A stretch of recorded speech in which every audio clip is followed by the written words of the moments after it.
وهو الغفور الودود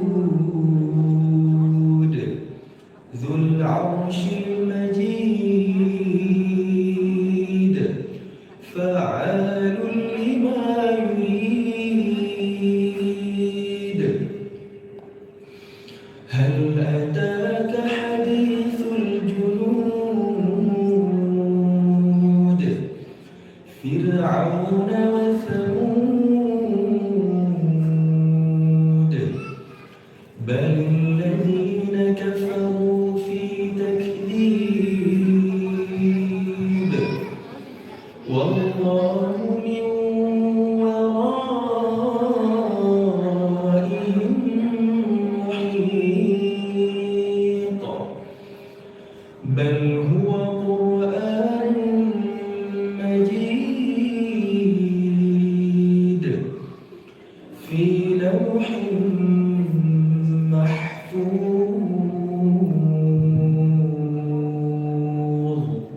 بسم الله الرحمن الرحيم والسماء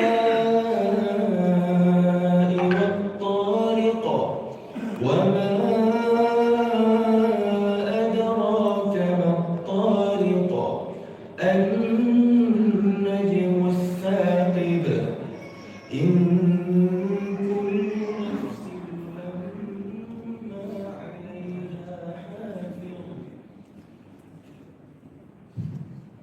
Bismillahirrahmanirrahim. Assalamualaikum warahmatullahi wabarakatuh. Alhamdulillahirrahmanirrahim. Assalatu wassalamu ala asrafil anbiya'i wal mursalin wa ala alihi wa ashabihi ajma'in. Radina billahi rabba wa bi islami dina wa bi Muhammadin rasulah. Alhamdulillah. Bapak Ibu yang dirahmati Allah Subhanahu wa taala, pada pagi hari ini kita masih diberi kesempatan oleh Allah Subhanahu wa taala untuk berkumpul di Masjid Mahya dalam rangka tauhid ini tentang fokus tema kita adalah tentang budaya.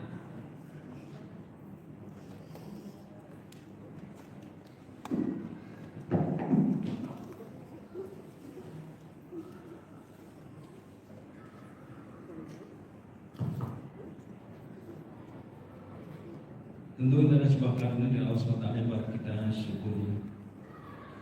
Salam salam semoga tetap berlimpahan pada junjungan kita, ketua kita Rasulullah SAW, para sahabat, keluarga dan juga umatnya. Namun sebelum kita mulai lebih lanjut, kita buka terlebih dahulu pertemuan kita pada pagi hari ini dengan bacaan kita Al-Fatihah.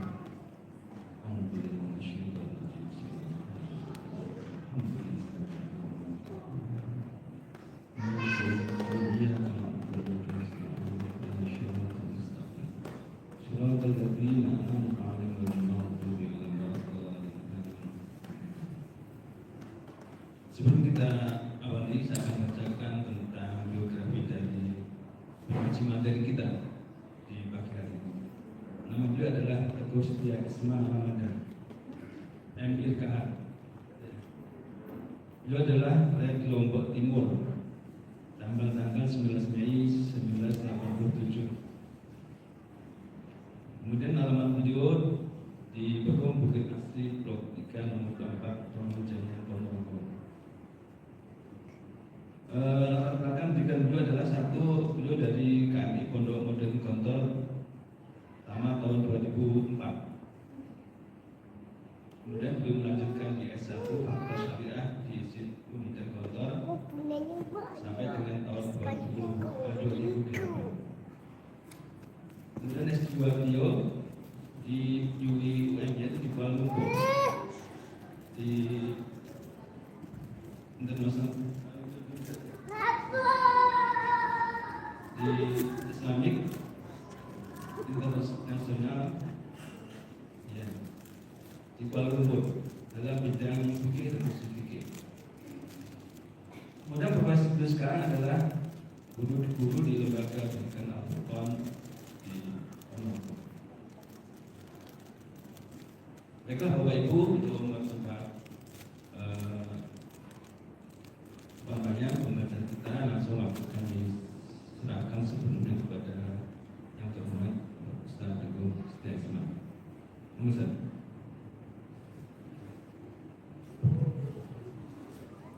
A'udzubillahi minasyaitonir rajim. Bismillahirrahmanirrahim. Assalamualaikum warahmatullahi wabarakatuh.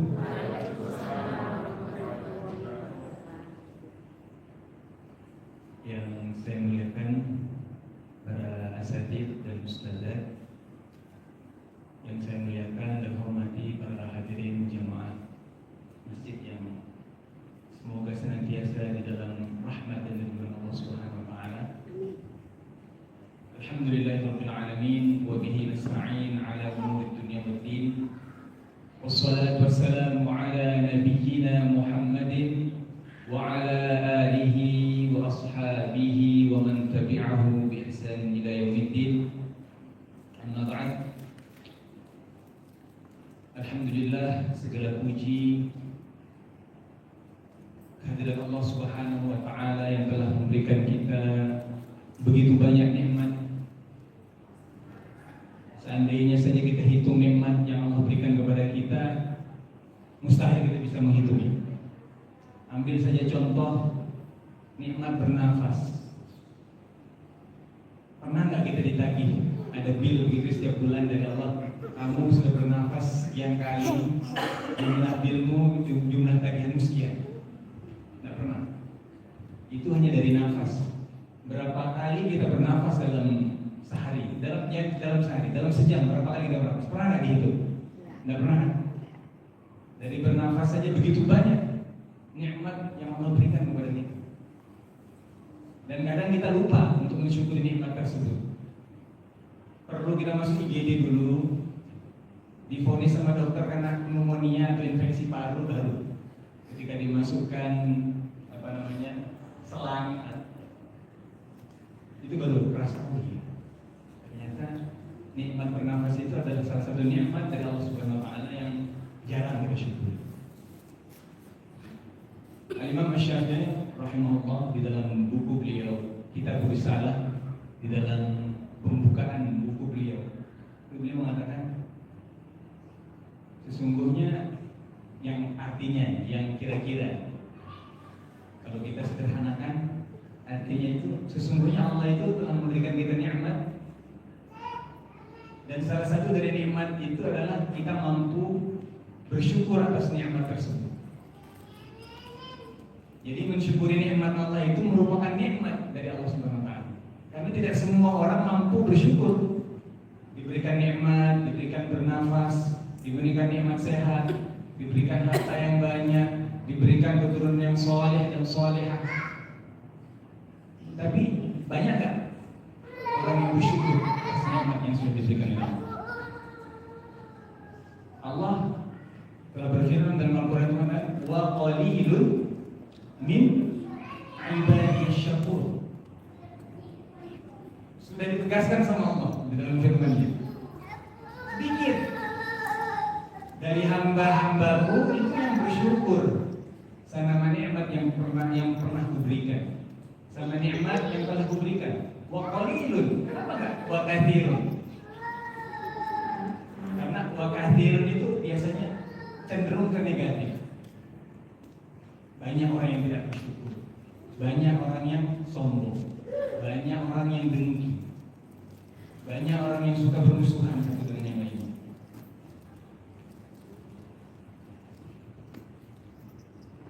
Sehingga Imam Syafi'i mengatakan ketika orang itu mampu bersyukur, diberikan kemampuan, diberikan taufik oleh Allah untuk mampu bersyukur, itu adalah nikmat yang wajib disyukuri. Jadi kemampuan atau taufik yang Allah berikan sehingga kita mampu bersyukur itu adalah nikmat yang wajib kita syukuri juga.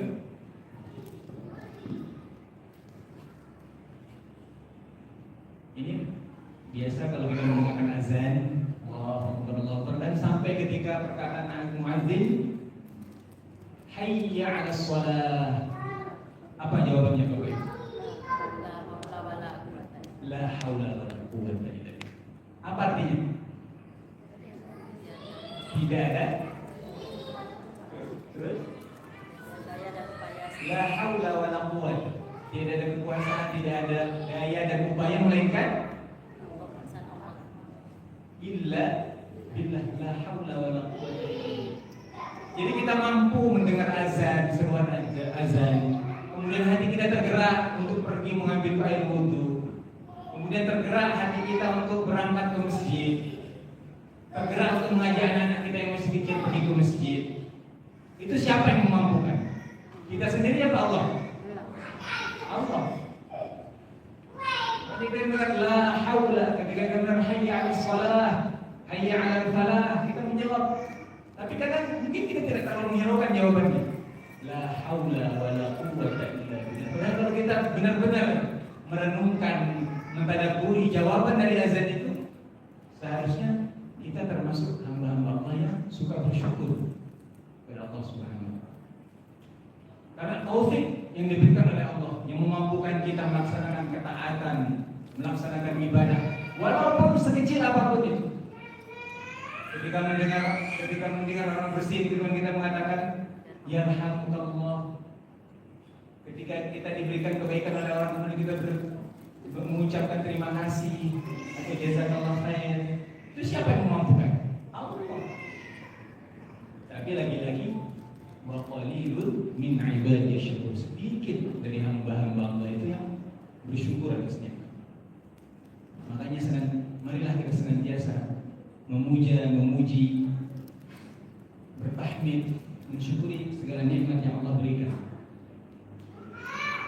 Baik itu pagi maupun sore. Kan ada doanya khusus ketika pagi dan sore. Allahumma ma asbaha bi min ni'mah. Ya Allah, apapun itu nikmat yang Kau berikan ketika pagi, au bi ahadin min khalqik, atau kenikmatan atau kebaikan yang diberikan oleh seorang dari hamba-Mu, fa minka wahdak, sesungguhnya itu sebenar-benarnya itu dari Engkau ya Allah, bukan dari yang lain. Dan tidak ada sekutu bagimu. Semua nikmat, sereceh apapun nikmat itu, semuanya dari Allah. Tidak ada sepeser pun dari daya upaya kita sebenarnya. Tapi wa qalilun min ibadiy syakur. Kita merasa ini tuh karena kita. Ini karena usaha kita. Punya harta yang banyak itu karena usaha kita sendiri. Itu kadang kita kurang bersyukur.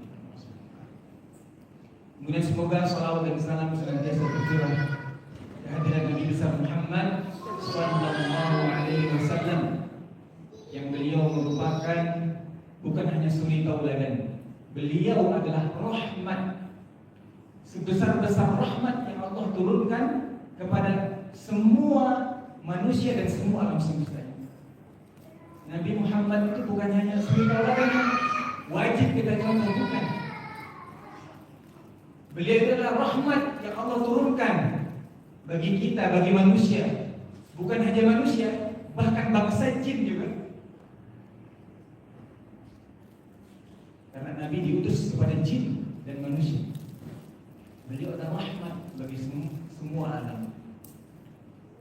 Kalau kita membaca sirah beliau sallallahu alaihi wasallam, dari beliau mulai sejak sebelum dilahirkan, setelah dilahirkan, begitu banyak rahmat yang Allah turunkan yang belum pernah diturunkan sebelumnya. Pernah mendengar kisahnya Halimatus Sa'diyah yang ketika itu datang bersama suaminya, bersama rombongan dari kabilah Bani Sa'idah mencari bayi yang akan disusui untuk apa? Mendapatkan upah dari persusuan. Dia membawa untanya yang sangat kurus. Dia membawa serta anak bayinya yang setiap malam selalu merengek karena kehausan, karena tidak ada air susu itu. Tapi bayangkan ketika beliau mendapatkan Nabi kita Muhammad SAW untuk diasuh, untuk disusukan olehnya, tidak menunggu besok, rahmat Allah langsung turun ketika itu juga. Ketika baru dikekap, langsung Allah datangkan rahmat itu berkat Nabi kita sallallahu alaihi wasallam. Padahal belum diutus. Yang ketika malam itu biasanya anaknya selalu rewel. Mereka Halimah dan suaminya tidak bisa tidur karena anaknya rewel. Tidak ada air susu, tidak ada keluar air susunya. Kambing-kambingnya kurus, tidak ada juga air susunya yang bisa diperah, apalagi untanya. Ketika malam itu dia membawa Nabi kita sallallahu alaihi wasallam. Tiba-tiba air susu yang kering itu seakan-akan deras, keluar deras. Dan langsung Nabi kita sallallahu alaihi wasallam meminum dari air susu Halimah Sa'diyah ketika itu. Dan bukan hanya Nabi kita sallallahu alaihi wasallam kenyang dan akhirnya tertidur di malam itu. Bayi-bayi Halimah Sa'diyah ketika itu semuanya nyusu dengan sangat kenyang dan tidak pernah rewel, tidak rewel, tidur. Sampai-sampai suaminya Halimah Sa'diyah mengatakan apa? Wahai istriku, sesungguhnya keberkahan atasmu. Sesungguhnya bayi yang kau ambil itu adalah bayi yang penuh dengan keberkahan. Tidak pernah anak kita itu nggak rewel kalau malam. Tapi kenapa malam ini anak kita begitu pulas tidurnya kekenyangan dengan air susu? Untanya besok mereka balik. Ketika mereka balik, bayangkan unta yang begitu kurus, berkat barokah Nabi kita sallallahu alaihi wasallam menjadi apa? Unta yang begitu kuat. Padahal untanya pada ketika pergi ke Mekah, untanya itu paling lambat, jauh ditinggal oleh rombongan-rombongannya. Ketika pulang ke kabilahnya, bagaimana keadaan untanya? Untanya itu adalah unta yang paling kuat, unta yang paling cepat, sehingga orang kebingungan. Halimah, apa kayak untamu? Kok cepat sekali jalannya? Kalau kita di MotoGP seperti Rossi, gitu. Untanya seperti Rossi, jauh mengalahi yang lain. Sesampai juga di rumahnya, begitu juga yang terjadi. Begitu banyak keberkahan yang diturunkan oleh Allah Subhanahu wa taala berkat Nabi kita sallallahu alaihi wasallam. Itu yang sedih. Kalau kita sebutkan satu demi satu keberkahan rahmat Allah Subhanahu wa taala yang diberikan kepada Nabi kita sallallahu alaihi wasallam, itu mungkin susah kita satu hari satu malam dah habis. Makanya marilah kita sering-sering bersolawat kepada Nabi kita sallallahu alaihi wasallam atas jerih payah beliau, atas rahmat Allah kepada beliau, kita mampu mendapatkan kebenaran Islam, ketenangan hati. Tenang tak hatinya ibu-ibu dengan Islam? Tenang gitu. Begitu banyak orang-orang yang dulunya kafir di negara-negara barat, di Amerika, UK dan lain sebagainya, begitu drastis perubahan kehidupannya 180 derajat sekarang memeluk Islam. Sehingga Nabi kita itu SAW bukan hanya suri taulah, sebagaimana saya katakan, beliau adalah rahmat, sebesar-besar rahmat yang pernah Allah turunkan kepada umat manusia, jin dan manusia. Ma'asyiral muslimin yang dirahmati oleh Allah Subhanahu wa taala. Sebelumnya saya belum fraksi, tapi tiba-tiba hari Jumat tiba-tiba Ustaz Yufridal memberitahu kalau beliau tidak bisa mengisi di sini. Jadi beliau meminta saya menggantikan. Jadi mohon maaf Ustaz Yufridal belum bisa hadir, dan semoga bisa menggantikan beliau untuk mengisi sebuah materi yang kita butuhkan masing-masing kita. Ma'asyiral muslimin rahimakumullah. Materi yang diberikan oleh masjid tentang wudu yang sahih, teori dan praktek lengkap. Di sini saya mencoba untuk sebelum kita membahas tentang wudhu itu sendiri, saya dulu pengalaman waktu masih mondok, waktu S1. Dulu menganggap wudhu, sholat itu masih seperti rutinitas biasa. Sampai saya membaca sebuah buku yang membuat saya pribadi itu mulai mengkaji ulang tentang sholat kita. Kenapa sih sholat kok seperti biasa-biasa aja, kayak nggak ada efeknya begitu. Sholat ya sholat, di situ ya sudah. Tidak seperti sholatnya Nabi kita Sallallahu Alaihi Wasallam dan para sahabat radhiyallahu anhu. Sholatnya Nabi kita Sallallahu Alaihi Wasallam itu, sholatnya para sahabat itu adalah sholat yang bisa mengistirahatkan ruh dan jasad beliau Sallallahu Alaihi Wasallam, yang mampu mengistirahatkan ruh dan jasad para sahabat radhiyallahu anhu. Sehingga Rasulullah apabila capek, penat dengan berbagai banyak urusan masyarakat ketika itu, maka beliau memanggil Bilal. Hai Bilal, arihna bis sholat.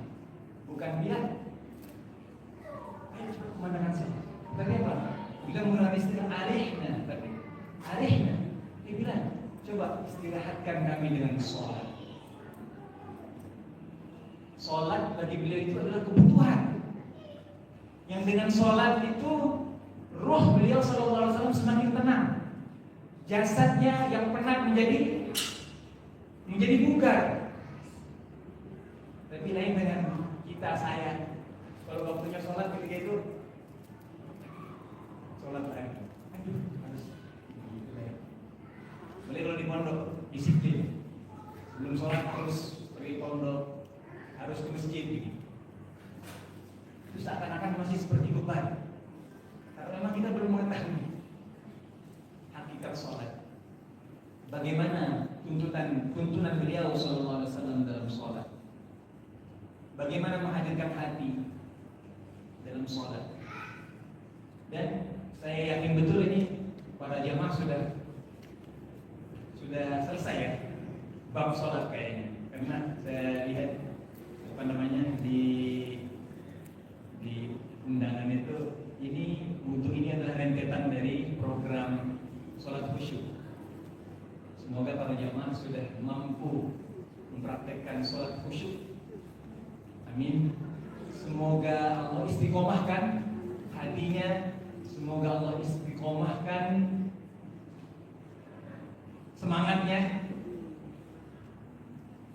supaya sholat itu bukan hanya rutinitas biasa, tetapi mampu merehatkan ruh kita, mampu mengistirahatkan hati kita, mampu mengistirahatkan jasad kita.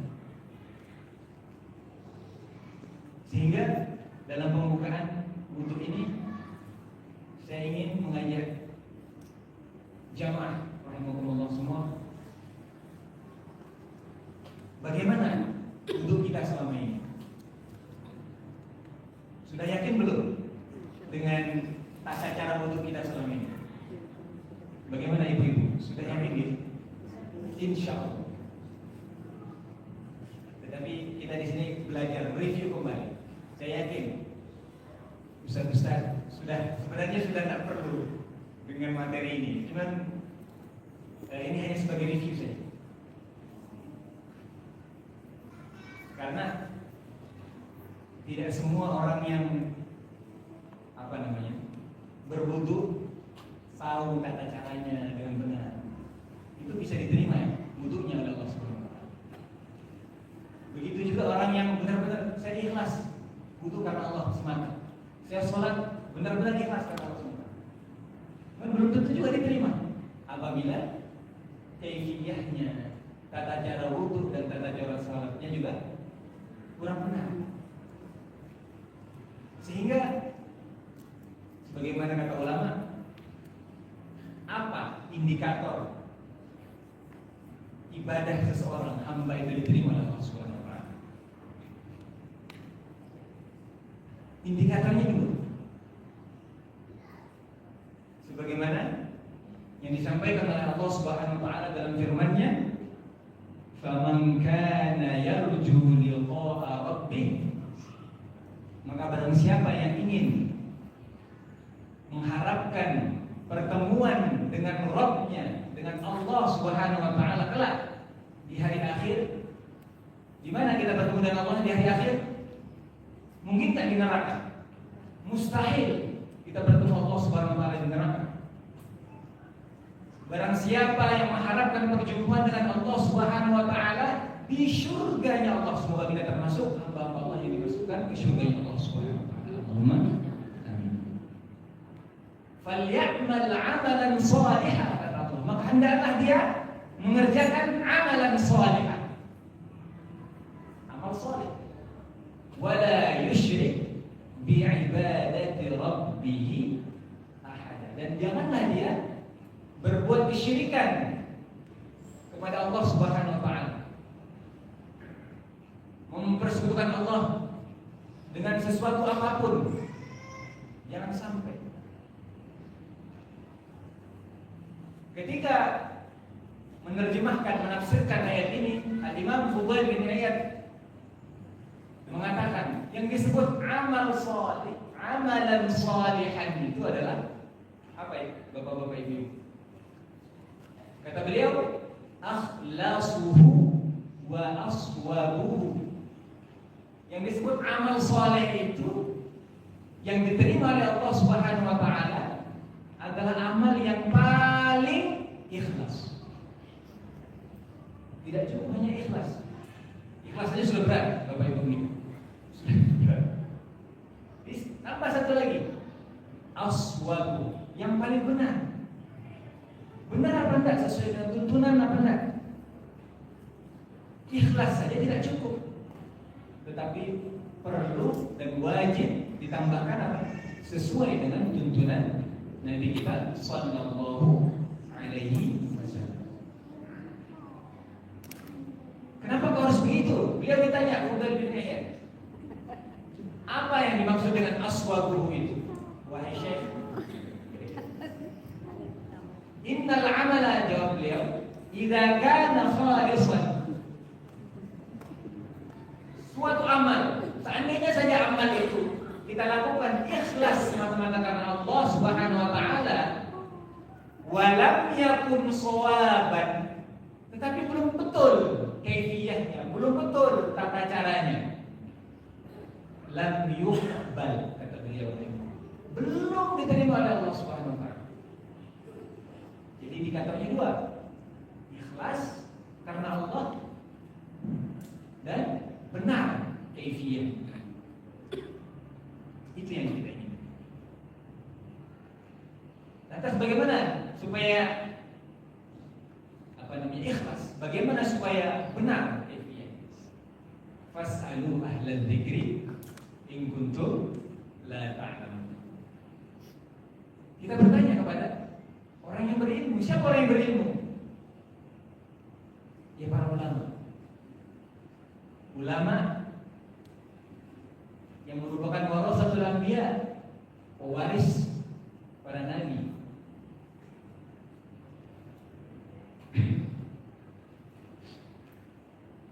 Itulah bagaimana cara kita tahu.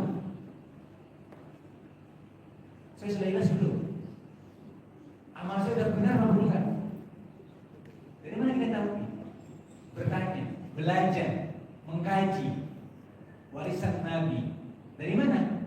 Ya, dari para ulama.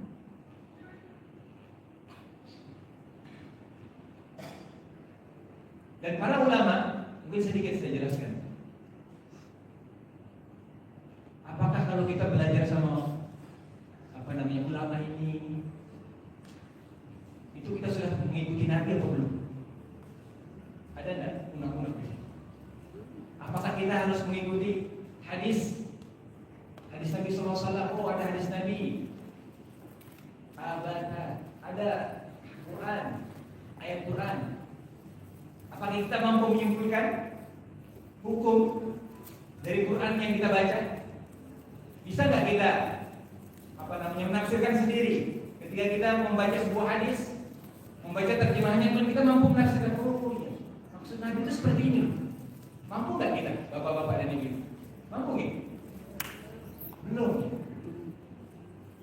Lantas bagaimana kita bisa tahu tata caranya? Sedangkan Allah SWT, Nabi kita selalu meninggalkan Al-Quran dan Sunnah. Caranya adalah dengan menanyakan kepada ahli ilmu. Fas'alu ahli dzikr. Siapa ahli dzikr? Para ulama.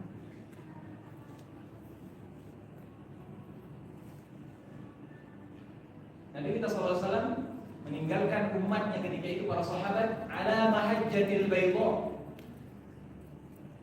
Agama ini ditinggalkan oleh Nabi kita SAW dalam keadaan sempurna agama kita ini. Islam ini. Tata cara wudhunya, tata cara sholatnya, tata cara hajinya, tata cara sudah sempurna. Ala mahajjatil baydha, terang benderang seperti sekarang. Lailuha kanahariha. Malam itu terang benderang seperti siang.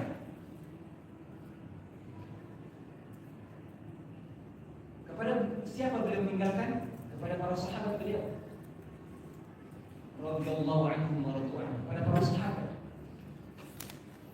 Dan para sahabat ketika mendengar hadis, mendengarkan Quran, itu level bahasa Arabnya itu sudah di level yang paling atas.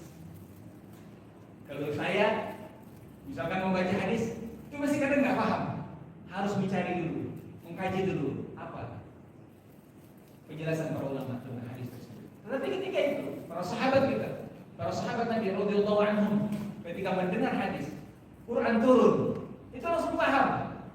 Karena apa? Mereka memiliki bahasa yang tinggi, alat untuk memahaminya itu sudah mumpuni, sehingga langsung paham. Kalau kita buru-buru. Kemudian para sahabat radhiyallahu anhum ini mendakwahkan ajaran yang mereka pahami dari Rasulullah SAW kepada murid-muridnya, para tabi'in. Sehingga ilmu yang diwariskan oleh Nabi, ilmu fikih terutama, karena pembahasan kita wudu, itu diwariskan kepada para tabi'in. Dan tidak semua para sahabat mampu memahami wahyu yang turun, penjelasan dari Nabi SAW. Tidak semua sahabat, khusus sahabat-sahabat yang memiliki alat yang cukup untuk memahami. Sehingga kita melihat Abdullah bin Umar bin Khattab radhiyallahu anhu, adanya Ibnu Mas'ud radhiyallahu anhu, ada namanya Zaid bin Thabit, ada lagi namanya sepupu beliau sallallahu alaihi wasallam Abdullah Ibnu Abbas radhiyallahu anhu yang Nabi kita sallallahu alaihi wasallam doakan Allahumma faqihhu fid-din wa 'allimhu at-ta'wil. Sehingga Ibnu Abbas radhiyallahu anhu ini merupakan mufassir handal, turjumanul Quran, penerjemah Al-Quran, penafsir Al-Quran yang paham kandungan Al-Quran itu dari A sampai Z. Abdullah bin Abbas radhiyallahu anhu. Sehingga ada Ibnu Abbas di Mekah, ada Ibnu Mas'ud di Irak, ada Abdullah bin Umar di Madinah, ada Zaid bin Thabit di Madinah. Itu menularkan ilmu-ilmunya kepada tabi'in. Kemudian tabi'in seperti Sufyan bin Uyainah, seperti Hasan al-Basri yang mendapatkan ilmunya itu dari sahabat, mendakwahkan kepada tabi'ut tabi'in. Terus begitu, sehingga muncullah madhab, sehingga muncullah yang namanya Al-Imam Abu Hanifah An-Nu'mani di Irak. Berarti itu sanadnya terus menerus, tidak terputus. Beliau mendengar dari gurunya, gurunya mendengar dari gurunya, gurunya mendengar dari Abdullah bin Mas'ud, Abdullah bin Mas'ud mendengar dari Rasulullah SAW. Sehingga madhab Abu Hanifah Sesuai dengan sunnah benar. Secara tradisi keilmuan sesuai. Begitu juga di Madinah.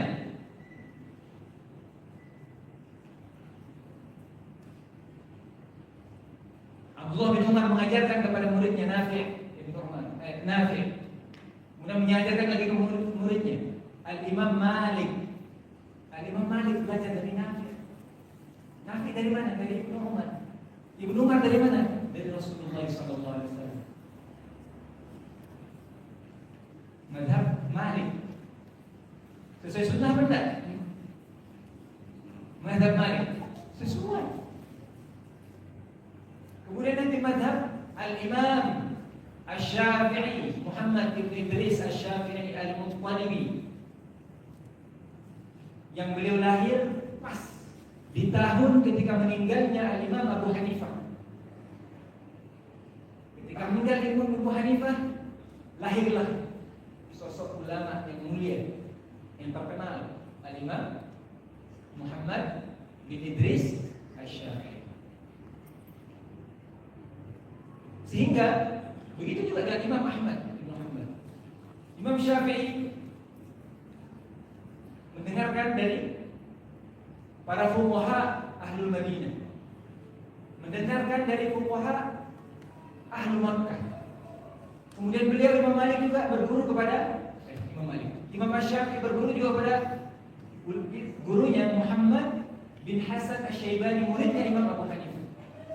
Jadi mutasir semuanya, terus menerus ilmuwan ini sampai kepada Rasulullah SAW. Begitu juga Imam Ahmad bin Hanbal berguru kepada Imam Syafi'i, berguru kepada Imam Malik, berguru kepada yang lainnya. Sehingga apa yang diajarkan dalam madhab-madhab yang empat itu sanad yang muttasil kepada Rasulullah Sallallahu Alaihi Wasallam. Sehingga kita jangan sembarang mengatakan, kamu ikut madhab mana? Saya ikut madhab A. Oh, nggak sesuai itu. Jangan.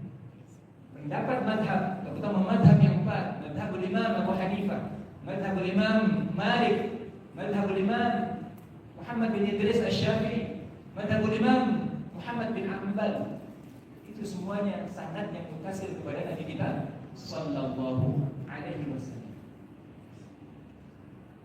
Sehingga apa yang diajarkan dalam setiap madhab, dan bukan hanya diajarkan, setiap madhab memiliki ulama yang senantiasa terus mengkaji mana pendapat yang muktamad, mana pendapat yang sesuai dengan tuntunan Rasulullah SAW.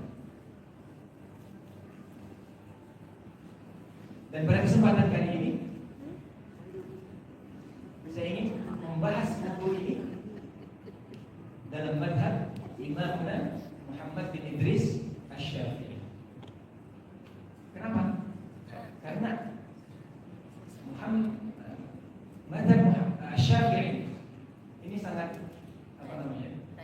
di Indonesia sangat luas jangkauannya. Di pondok-pondok pesantren semuanya memakai fikih madhab Syafi'i. Sehingga madhab itu adalah bukan pemahaman yang baru.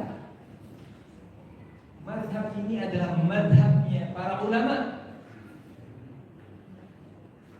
yang merupakan penjelasan dari perkataannya para sahabat, yang merupakan penjelasan dari sabdanya Nabi kita Sallallahu Alaihi Wasallam. Rantai ilmunya jelas, sanadnya jelas, sehingga kita patut yakin apa yang kita pelajari ini adalah benar-benar sesuai dengan tuntunan Nabi kita Sallallahu Alaihi Wasallam.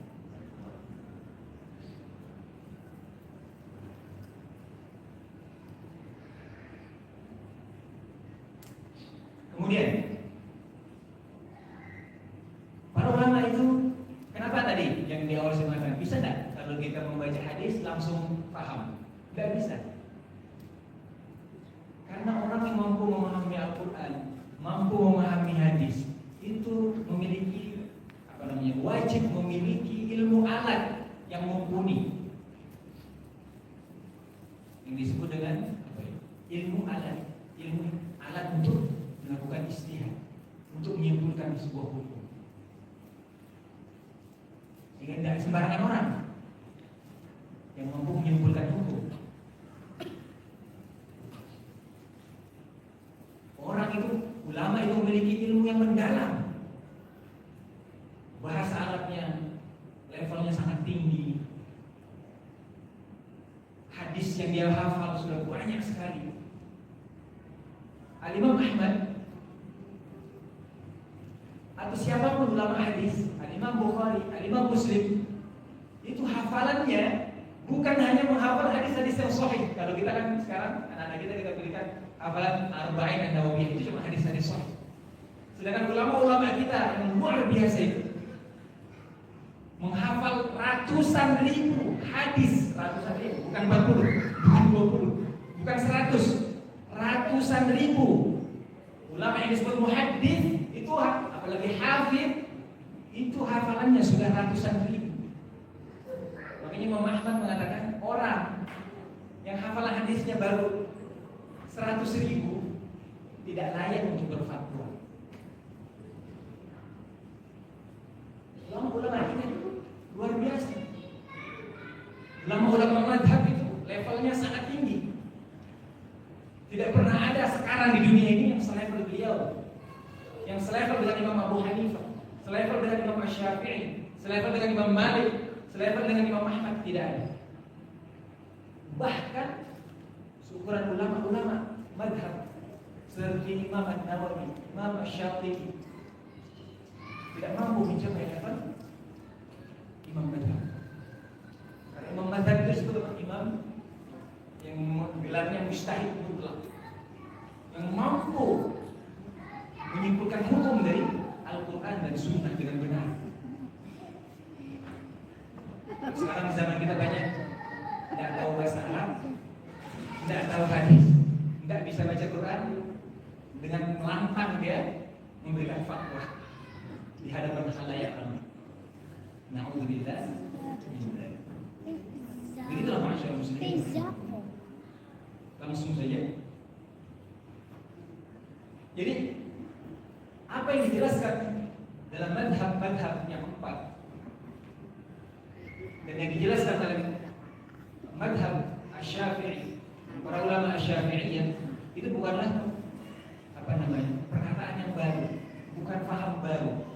Itu paham yang jelas, sumbernya dari Al-Quran, dari Sunnah, dari Ijma', dari Qiyas, yang merupakan sumber hukum yang telah disepakati oleh para ulama. Sehingga kita patut yakin apa yang kita pelajari itu benar-benar sesuai dengan tuntunan Nabi kita Sallallahu Alaihi Wasallam.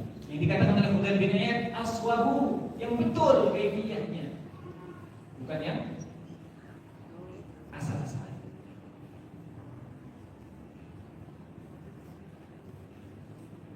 Masyaallah muslimin jamaah yang berhormat Allah Subhanahu wa taala. Makanya sahabat Al-Imam Ibnu Mas'ud radhiyallahu anhu itu berpesan, innakum lan tazalu bi khair ma akhadtum al-ilma an akabir. Wahai sekalian manusia, sesungguhnya kalian senantiasa akan berada dalam kebaikan selama kalian senantiasa berpegang tentang dengan ilmu. Ilmu yang mana? Ilmu yang diajarkan oleh para ulama-ulama besar kalian. Masyaallah muslimin rahimakumullah. Sebelum untuk kita perlu memiliki gambaran yang umum. Untuk itu sehingga kita tahu, oh, wudhu itu posisinya di sini. Oh, wudhu itu. Jadi pertama kita akan membahas tentang tohar. Kenapa? Tohar itu adalah apa adanya, Bapak? Bersuci. Artinya bersuci. Berarti bersuci itu bisa dari hadas, bisa dari najis.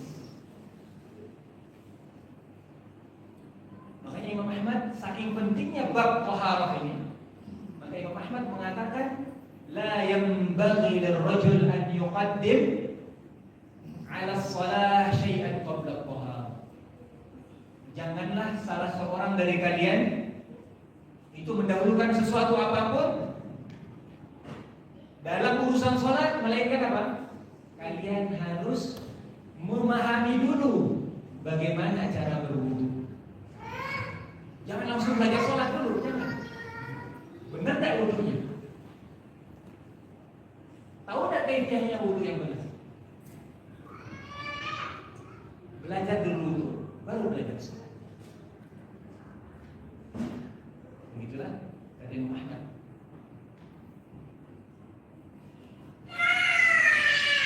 Ma'asyiral muslimin rahimakumullah. Taharah dalam penjelasan ulama Asy-Syafi'iyah atau ulama dimanapun, taharah itu terdiri dari dua kategori. Yang pertama itu adalah taharatun minal hadath, suci dari hadath. Yang kedua, taharah itu adalah taharatun minal khabath, bersuci dari najis. Dua kategori. Kira-kira wudu yang mana? Taharatun minal hadas atau bersuci dari najis? Bapak, bersuci dari hadas.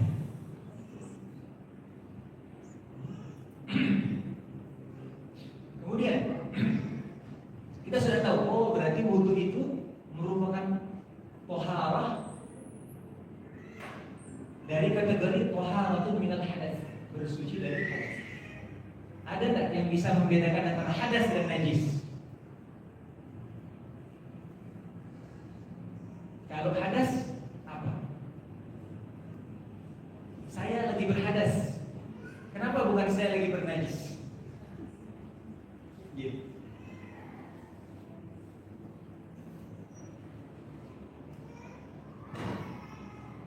Taharatun minal hadas.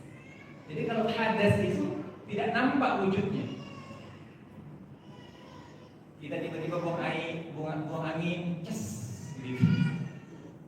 Gak nampak. Wujudnya itu tidak ada. Tetapi kita berhadas.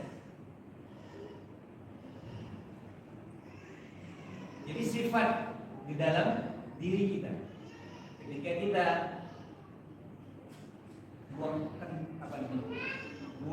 buang angin, kemudian buang air kecil atau buang air besar, itu kita sedang berhadas.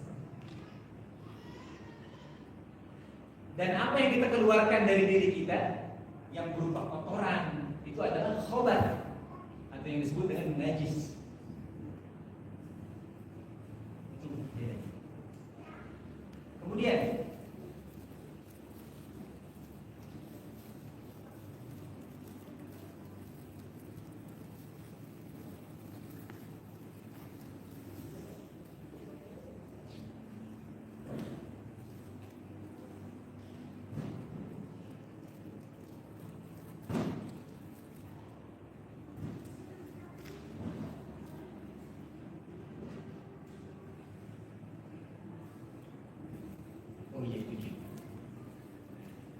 laptop nggak bisa jalan. Betul yang tadi, yang taharah sebelumnya, ya di situ. Kemudian ketika kita ngomong atau mengkaji tentang bersuci dari hadas dan bersuci dari najis, apa alat yang kita gunakan untuk bersuci? Itu air. Dan dalam mazhab Syafi'i, air itu tidak semua air bisa digunakan untuk bersuci. Ada namanya ma'un mutlaq. Ma' mutlaq. Apa ma' mutlaq itu? Ma' mutlaq itu adalah ma' yang asli. Ma' air yang bisa bersuci, yang bisa suci dan mensucikan. Air sumur, air hujan, Kalau air kopi? Bukan ya? Kalau air jus? Enggak ada. Berarti air tidak sembarang air. Berarti penting kita harus mengetahui alat untuk bersuci. Lanjut. Sedikit saja. Air itu banyak bentuknya, banyak macamnya, banyak kategorinya. Cuman hanya satu air yang bisa digunakan untuk bersuci dan mensucikan. Air apa itu? Ma'un mutlaq. Air yang mutlak.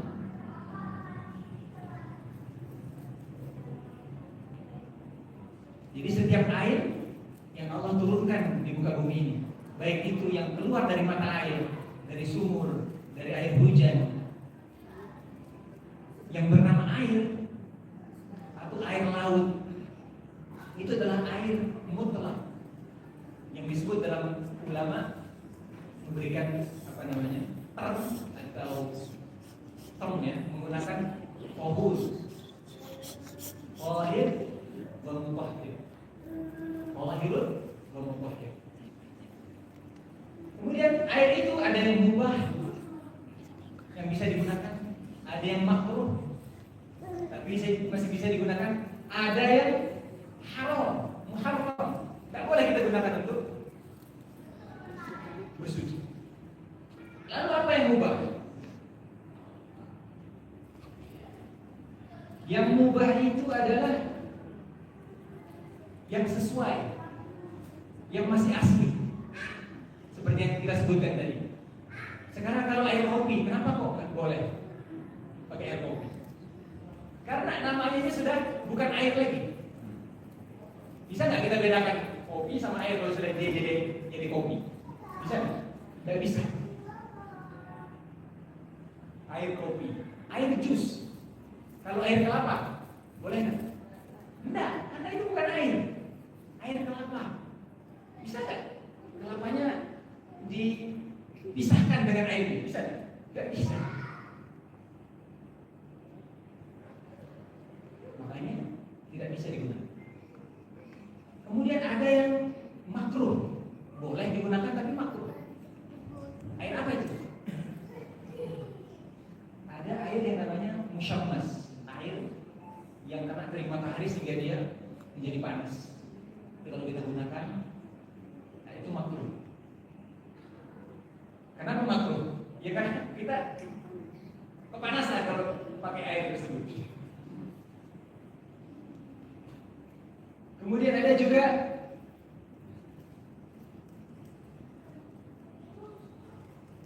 itu semuanya tentang al-musyammas, air yang dipanaskan. Kemudian langsung air yang tidak boleh kita gunakan, haram kita gunakan untuk berwudu. Kalau kita gunakan untuk berwudu, tidak sah. Walaupun yang kita gunakan itu adalah air yang tahir dan mutahhir.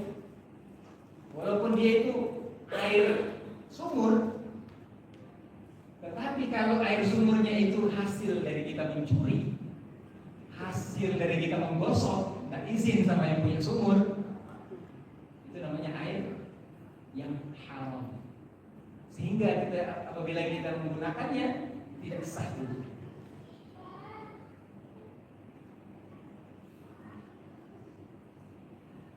Kemudian ada air lagi yang nggak boleh, air yang kena najis. Air yang kena najis ada dalam mazhab Syafi'i itu mengatakan ada namanya istilah air yang banyak dan air yang sedikit. Kalau air yang sedikit, kapan disebut air sedikit? Kapan disebut air banyak? Ketika dia sudah mencapai 2 qullah. 2 qullah itu kita kira berapa liter? Sehingga air itu disebut, oh ini banyak nih. Cuma 5 liter banyak. 50 liter banyak kan kira-kira? Belum. Yang disebut 2 qullah dan disebut banyak itu ketika dia sudah mencapai 100 kira-kira kurang lebih 193 liter.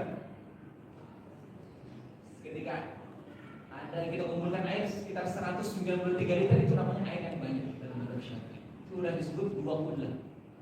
Dalam hadis dikatakan kalau air sudah banyak, la yanjus. Air ketika sudah banyak Ketika dia sudah 20 tidak mungkin dia kena najis, walaupun ada najis di situ. Tetapi kalau sedikit kurang dari 20, misalkan ada najis di situ, ada kotoran di situ, dalam air, dalam ember, boleh nggak? Bisa kita gunakan untuk berwudu apa enggak? Air dalam ember ternyata ada najisnya di situ, nggak bisa. Mau dia tidak berbau, mau dia tetap warnanya dalam keadaan putih, bening begitu. Tapi karena dia itu tidak nyampe 20 dan terkena najis, dengan terkena najis itu saja air itu tidak bisa digunakan untuk bersuci. Tidak bisa digunakan untuk yang tidak sampai derajatnya menjadi tahirun mutahhir, yang suci dan bersuci. Itu kalau airnya sedikit. Lalu bagaimana sekarang kalau banyak airnya? Misalkan dalam tangki yang besar, ya, oren. Gimana kalau ada najis? Najis apa enggak? Enggak apa-apa. Karena apa? Airnya 20, tetapi masih ada persyaratannya. Berubah enggak warnanya? Berubah enggak baunya? Kalau misalkan satu tangki yang besar, tapi ada tikus di situ yang mati, kemudian sehingga mampu merubah bau dari air tersebut, bisa nggak digunakan? Kan banyak airnya 20. Bisa nggak digunakan? Tidak. Bisa? Tidak. Nggak bisa digunakan. Dalam mazhab Imam Asy-Syafi'i.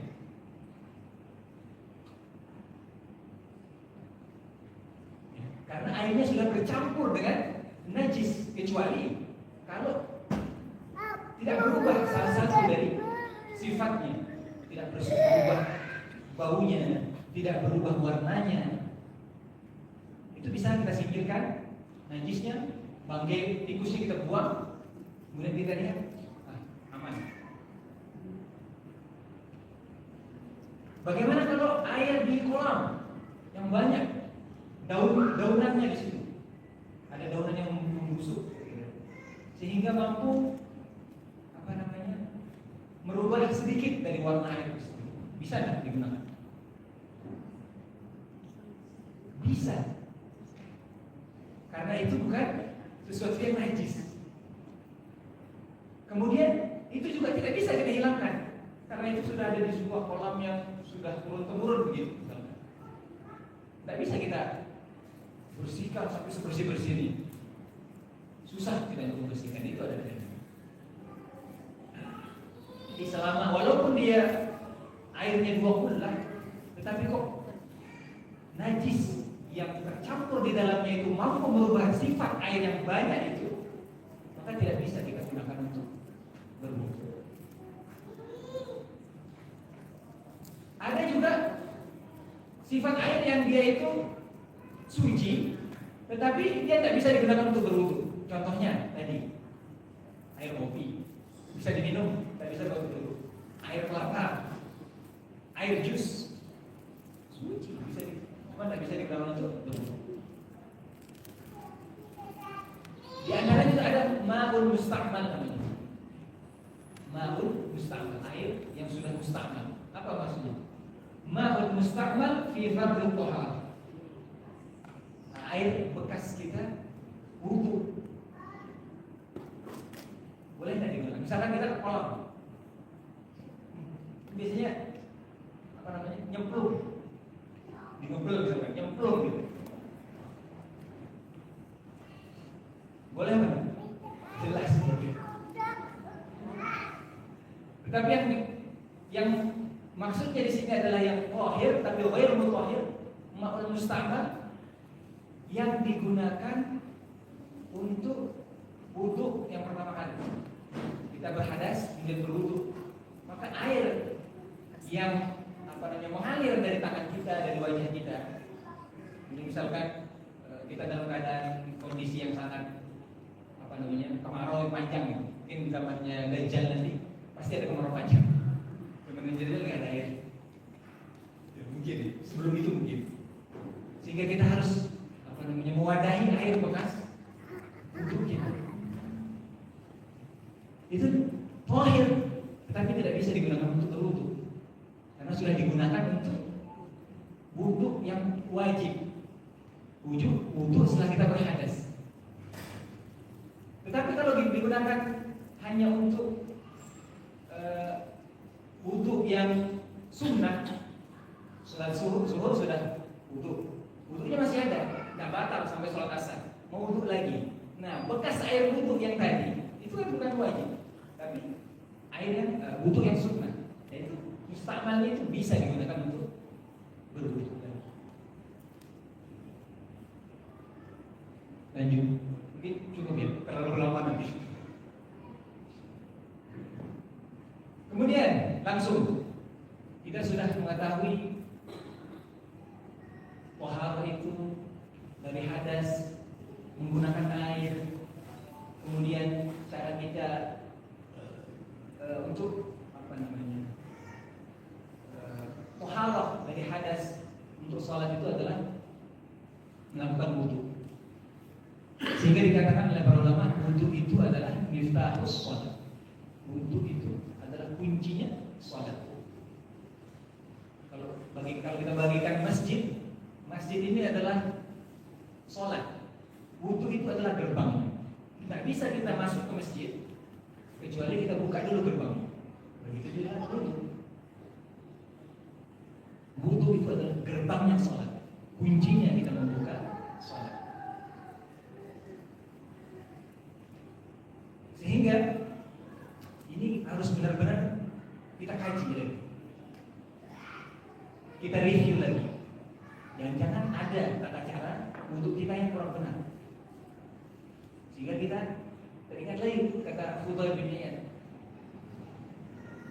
yang diterima itu adalah yang sesuai tuntunannya, yang benar tuntunannya, bukan hanya ikhlas dan benar.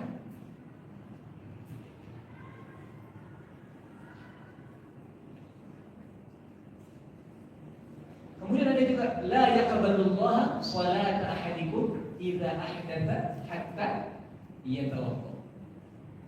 Karena dia kunci salat, makanya orang ketika dia berhadas Allah tidak akan menerima salatnya apabila dia berhadas kecil kecuali dia melakukan wudu terlebih dahulu untuk salat.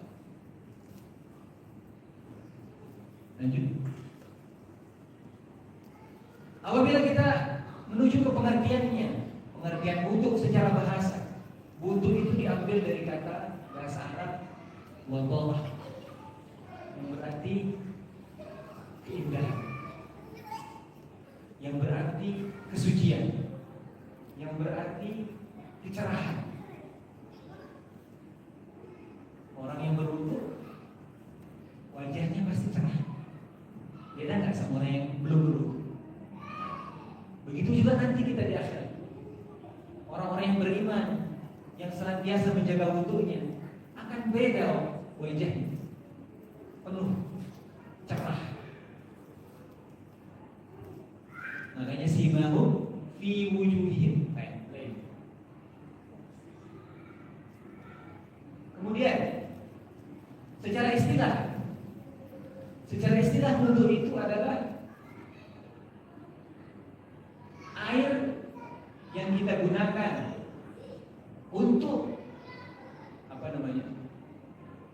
membersihkan anggota tubuh kita yang tertentu dengan niat tertentu untuk menghilangkan, dengan tujuan untuk menghilangkan hadas. Jadi tidak semua anggota tubuh kita dicuci, tetapi ada anggota-anggota tubuh tertentu yang kita perlu sucikan di dalam wudu. Dan wudu ini sebagaimana firman Allah Subhanahu wa taala disyariatkan, ya ayyuhalladzina amanu idza qumtum ila shalah, wahai orang-orang yang beriman, apabila kamu ingin melaksanakan salat, faghsilu wujuhakum, maka cucilah wajahmu, wa aydiyakum, cucilah tanganmu, kedua tanganmu, ilal marafiq, sampai siku. Wamsahu biruusikum, usaplah kepalamu, wa arjulakum ilal ka'bain, dan cuci juga kakimu sampai ke lutut.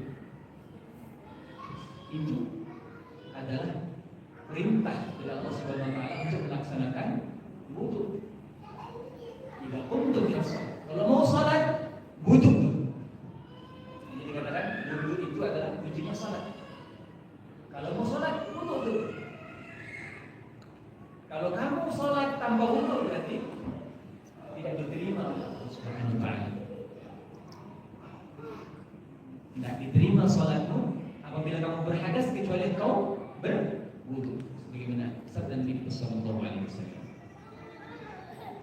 Selanjutnya, keutamaan wudu. Mungkin sebelum kita membahas tentang tata cara kita berwudu, kita perlu mentadabburi, perlu kita merenungi wudu itu. Karena sudah lama kita berwudu, dari kecil kita diajarin wudu sampai sekarang. Mungkin yang kurang itu bukan kadang yang kurang bukan tata caranya. Tata caranya saya yakin Bapak Ibu sudah benar. Cuma kadang kita belum benar-benar merenungi wudu kita selama ini. Sehingga kita perlu membahas sedikit tentang keutamaan wudu. Wudu, keutamaannya yang pertama adalah kunci sholat, miftahus sholat. Kunci membuka gerbang sholat itu adalah wudu. Utamanya kedua dari wudu adalah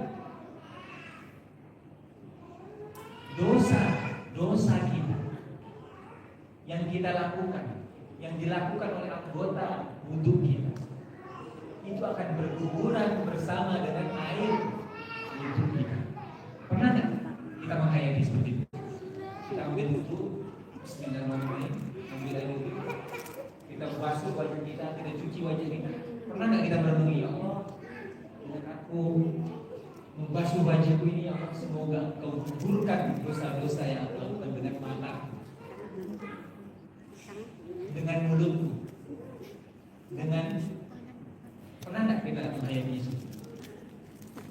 Mungkin karena kita lalai dengan itu, sehingga kita wudunya itu biasa-biasa saja. Ya sudah wudu, ya sudah sholat. Kadang yang kurang itu bukan tata caranya, kadang merenungnya, tadabburnya kita kurang. Nabi kita sallallahu alaihi wasallam pernah bersabda dalam hadisnya, apabila seorang muslim membasuh wajahnya, maka keluarlah setiap dosa yang dilakukan oleh kedua matanya bersama air wudunya. Masya Allah. Ini merupakan rahmat Allah Subhanahu wa taala.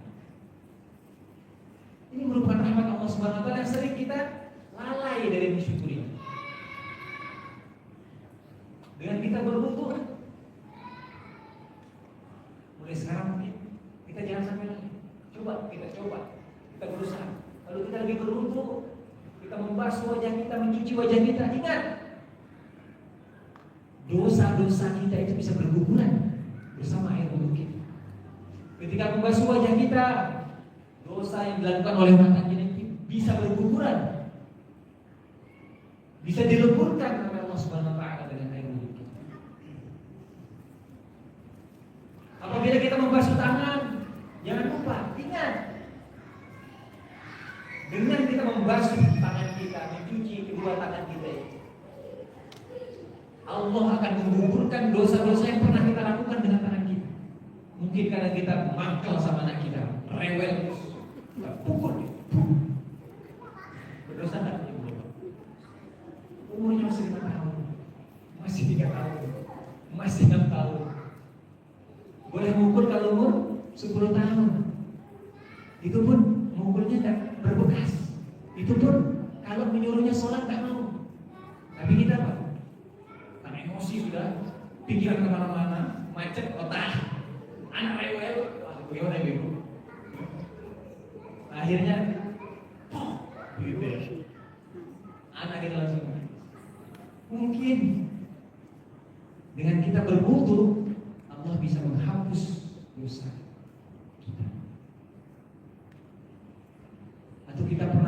mungkin melakukan kesalahan dengan tangan kita ini. Coba kita mulai hayati. Bisa jadi dosa dengan tangan yang pernah kita lakukan dengan tangan kita ini tidak terhapus dengan yang lainnya, tidak terhapus dengan sedekah-sedekah kita, tidak terhapus dengan dosa yang senantiasa kita panjatkan, ya Rabbil firli, Rabbil firli. Bisa jadi tidak terhapus dengan itu, tapi bisa jadi bisa terhapus dengan wudu yang kita lakukan dengan penuh penghayatan dan bertadabbur. Ketika kita membasuh kepala kita,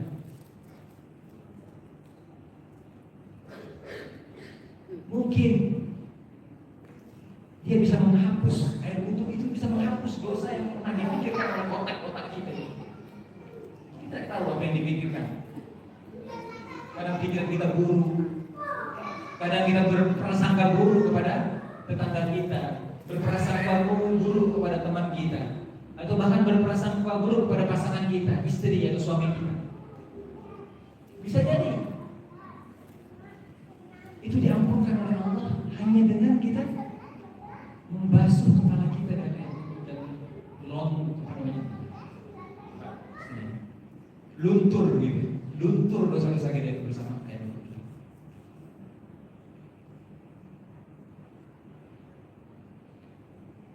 Begitu juga dengan kaki kita. Kaki kita sering melangkah ke tempat-tempat yang tidak disukai oleh Allah, melakukan aktivitas yang di sana aktivitasnya tidak disukai oleh Allah Subhanahu wa taala.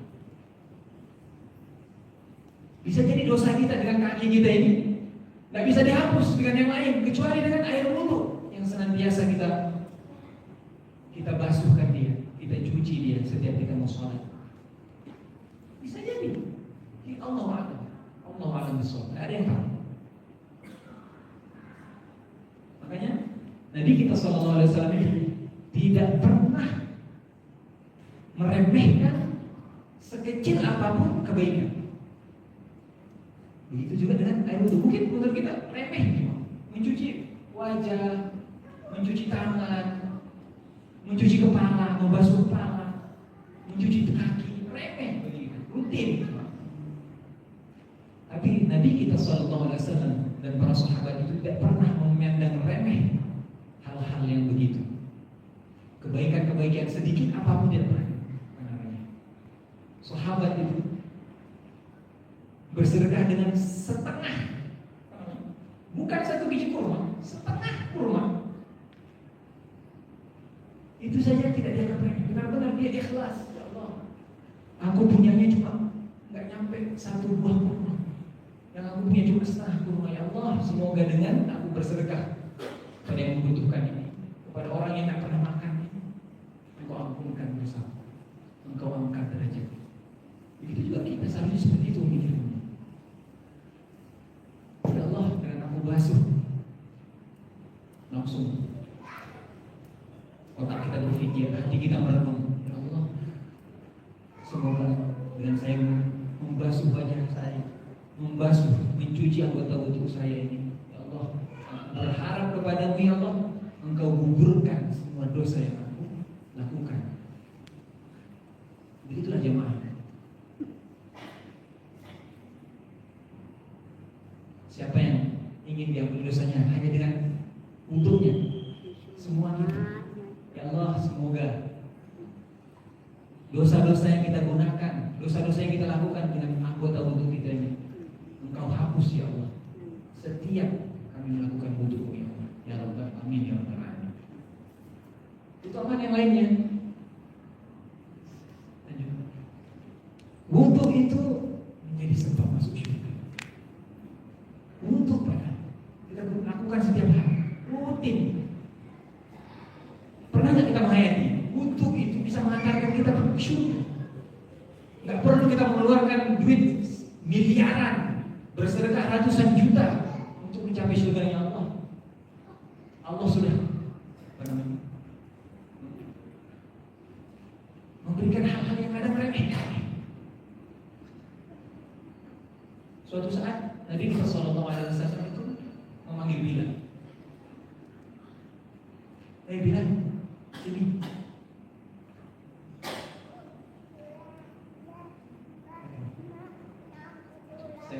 Arabnya kok nggak jelas ya.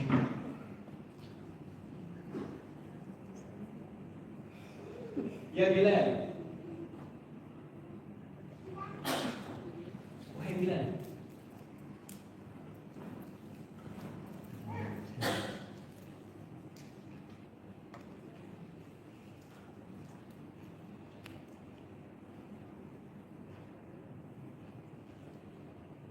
Wahai Bilal, Rasulullah SAW. Apa yang membuat amal apa yang kamu lakukan sehingga aku mendengar suara terompahmu ada di surga? Berarti apa namanya? Itu adalah replika. Karena di surga ada terompahnya Bilal di situ. Maksudnya itu. Akhirnya Bilal mengatakan, tidak ada sebuah amalan yang paling aku harapkan wahai Nabi Sallallahu Alaihi Wasallam yang kelak amalan tersebut mampu mengantarkanmu ke surga, melainkan apa? Kata Bilal, melainkan wudu yang senantiasa aku dawamkan, yang senantiasa aku jaga. Aku wudu habis aku sholat 2 rakaat. Aku wudu sholat 2 rakaat. Berhadas wudu sholat 2 rakaat. Amal apa kira-kira yang paling kamu harapkan yang nanti bisa membawa ke surga wahai Bilal? Saya berwudu, lantas saya melakukan sholat. Itu yang mampu mengatakan Bilal. Bukan ratusan juta yang kita gelontorkan, namun Allah alam hati kita apakah ikhlas benar-benar kepada Allah, apa ingin dicap oleh manusia, oh ini orang yang baik, oh ini orang yang luar biasa. Bisa jadi kurma yang 1 kotak yang kita sedekahkan, yang benar-benar ketika itu ikhlas karena Allah SWT dan diterima oleh Allah SWT, dibanding sedekah yang dulu pernah miliar, jutaan atau ratusan ribu kita gelontorkan. Makanya ma'asyiral muslimin rahimahullah, usikum wa iyaya nafsi, jangan sampai hal-hal yang kecil, kebaikan-kebaikan yang kecil itu kita remehkan. Bisa jadi Allah alam kebaikan yang kecil itu mendatangkan surga. Lanjut. Wudu itu bisa menjadikan wajah kita bersinar di hari kiamat. Masya Allah. Kata Nabi kita Sallallahu Alaihi Wasallam, kelak pada hari kiamat umatku itu akan dipanggil dalam keadaan wajah dan anggota tubuhnya itu bercahaya dari bekas air wudhu. Masya Allah. Jangankan di surga ya. Kalau kita lihat bapak-bapak yang begitu, bapak-bapak terutama, Masya Allah, sudah bercahaya di dunia. Semoga kelak di akhirat tambah bercahaya berkat air wudhu. Selanjutnya, wudhu yang rutin kita gunakan itu bisa juga mengangkat derajat kita.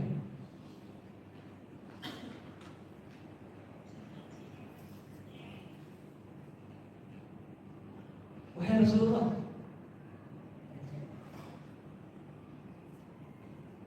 mengatakan, mau enggak saya berikan, saya tunjukkan amalan yang apabila kalian lakukan itu mampu menghapus dosa kalian dan mampu menaikkan derajat kalian. Para sahabat ketika dikasih pertanyaan kayak gitu langsung dijawab dengan semangat. Ya Rasulullah, apa itu amalannya yang bisa menghapus dosa kita, mampu mengangkat derajat kita? Rasulullah SAW mengatakan, isbabul wudu alal makan. Itu ketika kita mampu menyempurnakan wudu kita, ketika kita dalam kondisi genting, ketika dalam kondisi yang kita nggak suka, ketika dingin, yang begitu dingin, malam-malam kita mau sholat, atau kita sedang pergi berpergian ke Batu misalkan di mana dingin banget. Ketika kita menyempurnakan, tetap menyempurnakan wudu kita dengan sempurna, ketika kondisi yang kita tidak suka itu, dan kita benar-benar ikhlas karena Allah SWT melakukannya, di situ Allah akan menghapus dosa kita, mengangkat derajat kita, insyaallah. Selanjutnya, wudu adalah ciri orang yang beriman. Bagaimana tadi? Allah, Nabi kita itu akan melihat umatnya itu dari parasnya. Oh ini bukan umatku. Oh ini bukan. Oh ini umatku ini. Lihatnya dari mana? Dari parasnya. Yang bercahaya dari wudu. Tidaklah menjaga wudu secara terus-menerus melainkan orang-orang yang beriman. Dan nanti orang-orang yang tidak beriman mau se-glowing apa wajahnya di dunia, seseger apa wajahnya di dunia, tapi dia tidak beriman, tak pernah dia berwudu, bagaimana nanti di akhirat? Mungkin tak glowing lagi di akhirat? Mustahil. Jadi ibu-ibu, glowingnya murah saja dengan membasuh wajah kita dengan air wudu.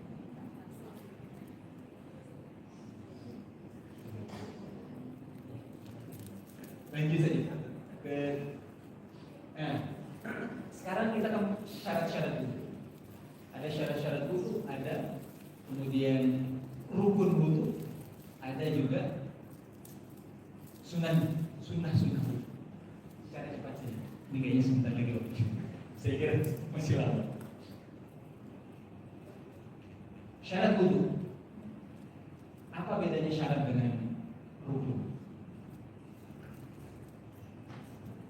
Syarat sama rukun sama-sama wajibnya harus dikerjakan.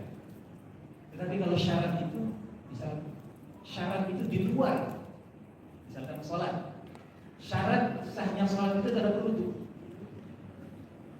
Mungkin tak wudu itu ada dalam sholat, di luar sholat.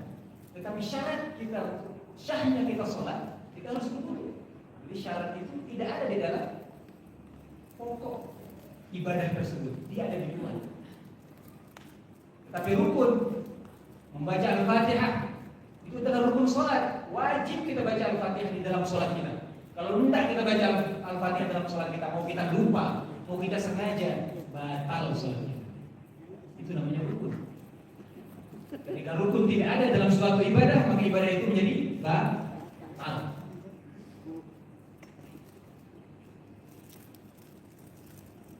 Rukun wudu. Syarat itu Islam. Tidak Islam dulu. Boleh tak orang kafir dulu? Bisa, tapi tidak sah dulunya. Kalau dia masuk Islam, kemudian mau sholat, wajib dia berwudu lagi, betul? Kemudian tamyiz itu bisa membedakan baik dan buruk. Bisa disebut juga berakal. Anak kecil yang sudah bisa membedakan, oh ayah ini salah ini betul. Walaupun dia belum balik, ketika dia berwudu sah wudunya, Allah terima wudunya. Kemudian tidak ada hal yang membatalkan wudu. Ketika kita wudu, misalkan kita wudu sambil buang air misalkan, mungkin kan?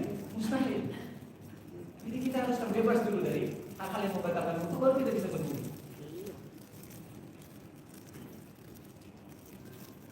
Kemudian tidak ada sesuatu yang menghalangi air wudu kita itu, menghalangi air wudu kita di anggota apa misalkan yang tidak bisa karena air wudu, tato atau lakban begitu. Kita lakban tangan kita mau berwudu, sah tidak wudu kita? Tidak sah, karena tidak kena air wudu kita. Saya baca semuanya. Kemudian selanjutnya rukun wudu. Rukun wudu, bagaimana yang dikatakan tadi di dalam ayat Al-Quran, idza qumtum ilas shalah faghsilu wujuhakum. Tapi sebelum itu ada niat di situ. Niat itu adalah rukun wudu. Kalau kita tidak berniat, maka tidak sah. Dan niat di dalam mana? Di dalam hati apa di dalam mulut kita? Yang kita ucapkan apa yang kita niatkan dalam hati kita. Niat itu qasdu syai', sesuatu yang kita inginkan dan letaknya ada di dalam hati kita. Tetapi dalam mazhab Imam Syafi'i melafazkan niat itu hukumnya sunnah. Hukumnya sunnah dalam mazhab Syafi'i. Dan kapan niat itu dijawab, diucapkan atau ditekankan dalam hati kita? Kapan? Wajibnya ketika kita falsiru wujuhakum, ketika kita pertama kali membasuh atau mencuci wajah kita. Ketika itu kita melafazkan niat dalam hati. Niatnya apa? Listibah sholat, untuk bisa sholat, untuk berwudu, niatnya berwudu, niat mensucikan diri untuk sholat dan lain sebagainya. Nawaitu wudu'an listibah sholat. Kemudian ghuslul wajah. Jadi rukunnya yang tidak boleh terlalaikan, tidak boleh lupa. Kalau lupa salah satu dari rukunnya, tidak sah wudu itu. Yang pertama niat tadi, wajibnya kita baca ketika membasuh wajah. Kemudian ketika membasuh wajah, ketika kita mencuci wajah kita, mana bagian wajah kita yang perlu dicuci? Dari mulai manabidis sya'ar, dari mulai tempat tumbuhnya rambut kita. Berarti kalau kita cuma di sini membasuhnya, ini nggak kena. Di manabidis sya'ar, tempat tumbuhnya rambut kita, tempat tumbuh pertama rambut kita ini nggak kena. Berarti betul nggak wudu kita? Nggak betul. Wudu itu karena itu termasuk wajah. Wujuhakum, wajah itu termasuk. Begitu juga dengan bulu-bulu yang ada di wajah kita. Kalau bapak-bapak ada jenggotnya, ada kumisnya, ada ininya, itu wajib dibasahi. Kemudian ada pengecualian apabila jenggotnya terlalu tebal. Jadi diapain masuk gitu. Kalau tebal dalam mazhab Syafi'i, maka tidak apa-apa permukaannya saja. Misalnya saya tebal begini. Kemudian wajah itu harus basah. Kemudian sampai ininya telinga, ini termasuk wajah. Kemudian terus sampai sini, apa? Dagu, termasuk wajah yang wajib kita basahi dengan air wudu. Kemudian ghuslul yadaini ma'al mirfaqain. Kita mencuci tangan kita sampai ke siku. Sikunya kenapa nak? Kena. Kalau sikunya nggak kena, nggak sah. Karena faghsilu wujuhakum wa aydiyakum ila al-marafiq, pada di sikunya. Jadi sikunya kalau kita mau sholat, wudu, angkat supaya kena sikunya. Kalau nggak diangkat nggak kena. Kadang kita malas cuma sampai sini, sehingga sikunya tidak kena. Itu tidak sah. Kanan dan kiri. Kemudian mashu ba'dul ra's, membasuh sebagian kepala. Sebagian kepala. Ini kepala saya. Mashu ba'dul ra's. Itu wajibnya. Nanti sunnahnya kita lihat bagaimana sunnah. Yang penting kepalanya harus dibasuh. Sebagiannya boleh. Yang penting yang mana disebut kepala. Kalau rambutnya panjang misalkan, rambut saya di sini, dia basuhnya begini, panjang rambutnya begini kan, ibu-ibu misalkan, malas buka jilbab gitu karena ribet begitu misalkan, yang dibasuh juga gini rambut, terus betul benar? Salah. Karena yang dibasuh itu bukan rambut, tetapi kepala. Kepala, ruus itu artinya kepala. Jadi kalau kita punya kepala rambut, maka rambut yang dihitung kepala itu adalah yang berada di kepala kita ini. Kalau luar dari kepala kita, misalnya di sini, kemudian kita basuh. Tapi kalau di kepala kita walaupun sedikit, misalkan kena ini kita, rambut kita sebagian dari kepala. Selanjutnya, ghuslul rijlaini ma'al ka'bain, mencuci kaki sampai ke mana? Mata kaki, ka'bain, mata kaki. Mata kakinya kenapa enggak? Kena. Kalau enggak kena, Enggak sah. Tuh. Jadi yang kaos tadi dibuka, itu kecuali menggunakan khuf. Jadi ulama kontemporer ada yang mengatakan khuf itu bisa kaos kaki. Jadi bisa kalau sudah berwudu, kemudian dia menggunakan khuf, menggunakan kaos kaki bisa, cuma atasnya sih. Masuk khufnya. Kemudian tartib, rukunnya juga tartib. Jadi rukunnya ada 2, 4, 6. Betul ya? 2, 4, 6 ya? Iya. Jangan sampai atas ke bawah, kaki dulu. Atau niatnya terakhir, tidak boleh. Rukunnya harus tertib. Kalau tidak tertib, tidak sah. Selanjutnya, sunnah wudu. Di sini hanya sebagian saja sunnah wudu itu. Dalam mazhab Syafi'i, sunnah wudu itu bisa sampai 50 perkara. Sunnah wudu. Jadi di sini hanya terbatas. Di antara sunnah wudu adalah membaca basmalah, tasmiyah sebelum kita sebelum kita berwudu aja Bismillahirrahmanirrahim. Kemudian siwak, kita bersiwak menggunakan apa? Ininya siwak. Ya, kalau tidak punya kayu siwak bisa menggunakan odol atau sikat gigi biasa. Kemudian yang termasuk juga sunnah wudu adalah ghuslul kafaini salatan. Mana kaf? Kaf itu yang namanya kaf telapak tangan. Kafnya. Dari pergelangan tangan itu kaf. Itu disunahkan kita sebelum wudu dicuci. Bismillahirrahmanirrahim. Cuci dulu tangannya. Baru bangun tidur, cuci dulu tangannya. Jangan sampai kalau tidak ada kayu misalkan langsung diambil. Kayunya misalkan nyemplung. Ini baru contoh. Bangun sebelum mau sholat subuh, kayunya ada nyemplung di dalam. Ketika kita ngambil, dan biasanya kan tidak nyampe 20 lah, misalnya cuma ember kan. Kita ambil gayung itu dengan tangan kita masuk ke wadah air itu, maka itu sudah tidak bisa digunakan untuk wudu. Dalam mazhab Syafi'i. Satu ember, kemudian kita mau ambil gayung.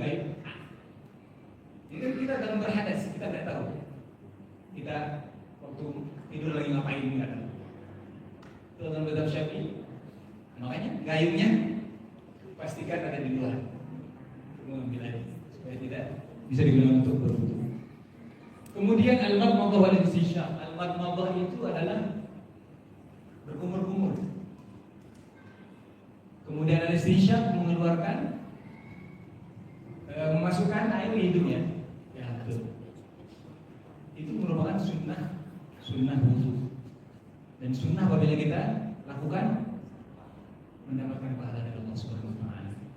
Kalau bisa semua sunnah wudu kita kerjakan dengan sebaik-baiknya. Kemudian al-muwalah.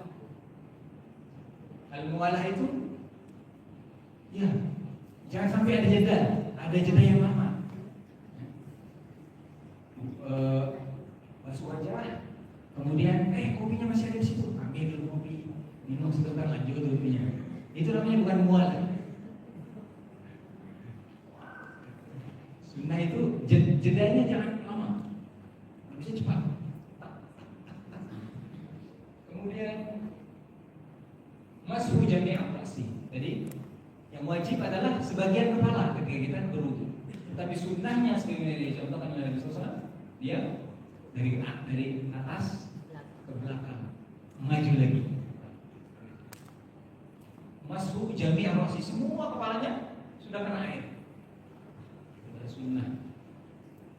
Kemudian masukul uzunain, mencuci, membasuh kedua telinga. Dia termasuk rukun. Jadi kalau kita lupa misalkan, tidak ada masalah. Tapi kita usahakan supaya mencuci kedua telinga kita karena itu adalah sunnah dari Nabi Muhammad SAW. Kemudian at-tathrib, setiap melakukan tata cara wudu kita 3 3 kali melakukannya. Baca bismillah 3 kali. Bismillah, bismillah, bismillah. Itu boleh. Itu sunnah. Membasuh wajah kita 3 kali, mencuci tangan kita 3 kali, membasuh kedua tangan kita 3 kali. Ini kita 3 kali. Semuanya 3 kali itu adalah sunnah. Kemudian at-tayammum, mendahulukan yang kanan. Itu adalah sunnah. Dan yang terakhir adalah al-dzikru ba'dahu, melafazkan zikir setelah berwudu. Semuanya pasti tahu. Asyhadu an la ilaha illallah wahdahu la syarika lah wa asyhadu anna Muhammadan abduhu wa rasuluh. Allahumma ij'alni minat tawwabin wa ij'alni minal mutatahhirin. Jadi kalau kita renungkan luar biasa makna dari doa tersebut. Selanjutnya pembatal wudu. Oh, sudah waktunya sudah selesai. Baik, mungkin kita akan lanjutkan di kemudian hari, insyaallah. Qul qouli hadza, astaghfirullah li wa lakum. Assalamualaikum warahmatullahi wabarakatuh. Ini tadi baru pendahuluan ya dari pertama tentang dunia tentang air, dan kedua tentang faktor yang wudu, utama wudu, baru akan dan sunnah saja. Ingatkan sunnah dulu, dimasukkan kaifiat dan secara perubahan. Baik Bapak Ibu, saya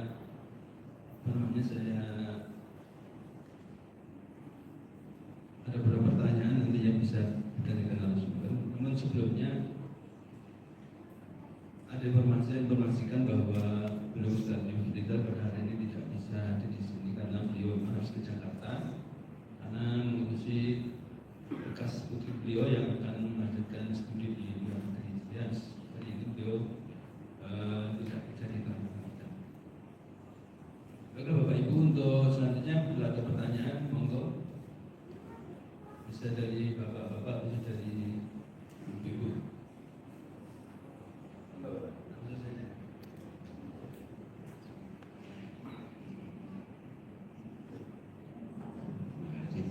Assalamualaikum warahmatullahi wabarakatuh.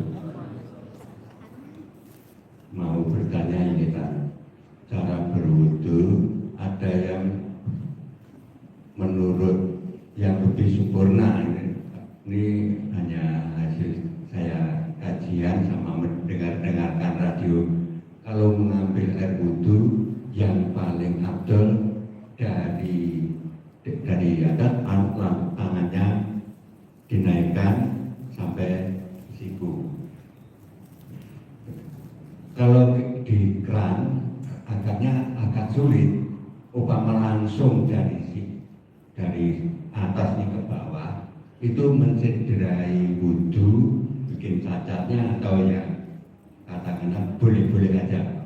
Demikian, wassalamualaikum warahmatullahi wabarakatuh.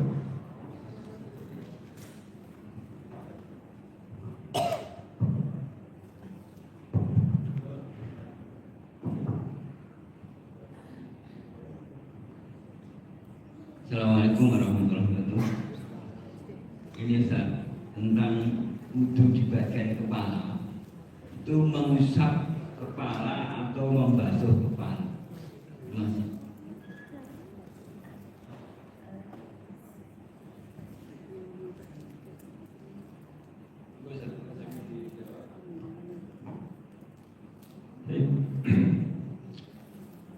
Untuk yang pertanyaan pertama, wudu ya dari atas ke bawah gitu.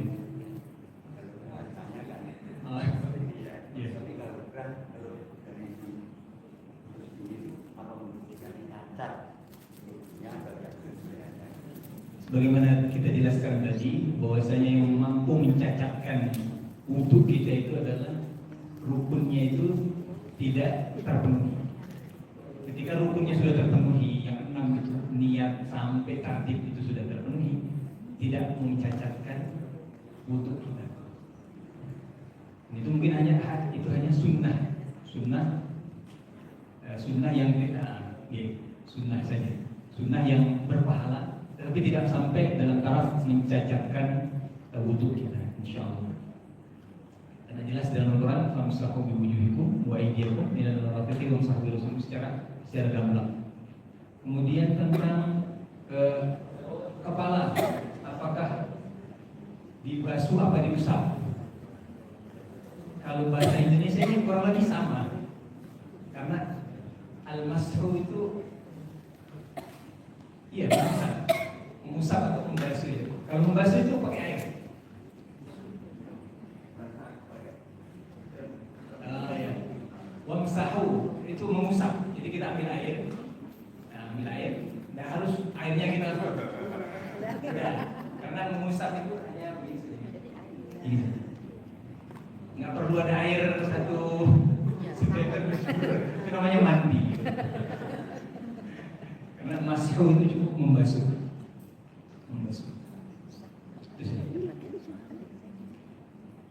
Mungkin dari Ibu dua pertanyaan lagi.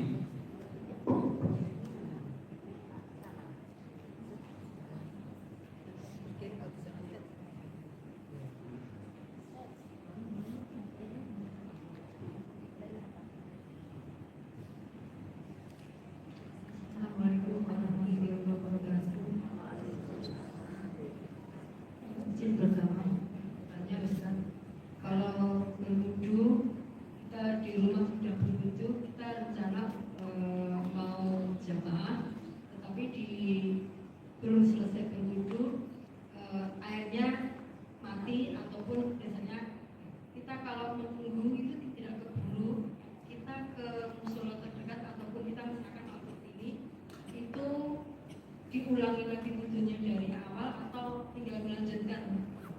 Assalamualaikum warahmatullahi wabarakatuh.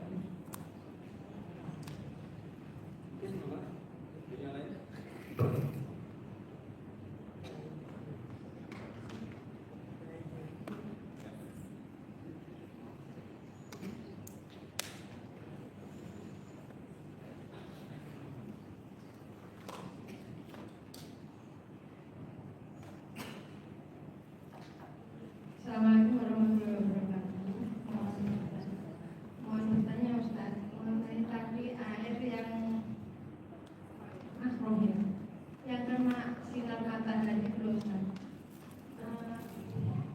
Kalau air yang dipanaskan itu apa hukumnya gimana Ustaz? Misalkan kita pakai water heater untuk berwudu itu bisa kan? Atau enggak?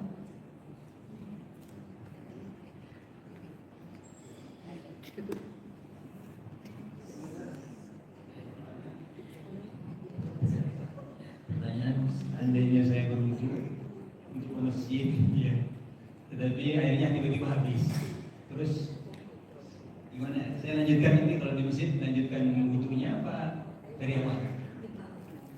Kalau ada dalam salah satu syaratnya itu syarat sahnya wudu adalah dukhulul waqt atau mualah. Tapi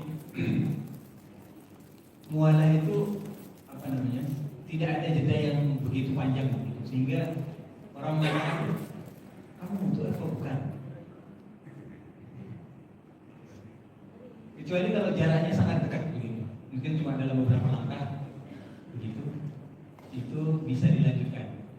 Tetapi kalau jaraknya berapa ratus meter, itu kan pasti ngobrol atau melihat, sehingga ya naik sepeda motor dan lain sebagainya, itu akan bukan mualah lagi, jadi sudah tersibukkan dengan perkara yang lain, sehingga paling afdal adalah diulang dari awal wudunya.